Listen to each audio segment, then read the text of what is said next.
একদিন সকালে কিছু অন্যরকমই ঘটলো আমার সাথে।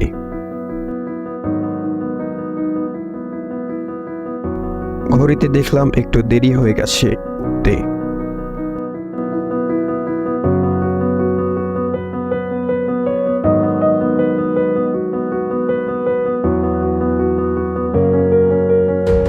তাড়াতাড়ি ব্রাশ করতে করতে সকালের পরিবেশটা দেখতে বেরোলাম।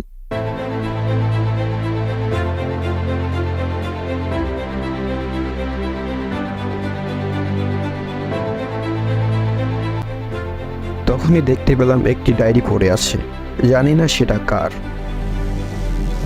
আমি হাতে তুলে নিলাম, যদিও বা আমি পড়াশোনা করি না, কিন্তু কেন জানি ডায়েরিটি পড়ার খুব আগ্রহ জাগলো আমার। এনে পড়ার টেবিলে রাখলাম। দ্রুত হাত মুখ ধুয়ে এসে বইটি নিয়ে বসলাম পড়ব বলে।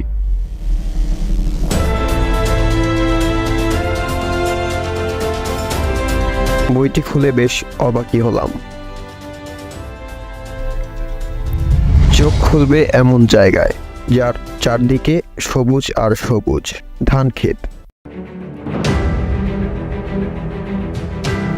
তার মাঝ দিয়ে রাস্তা যার শেষ নেই, যা দেখে মন জুড়িয়ে যায়। আমি একলা সেই পথ ধরে বেরোবো।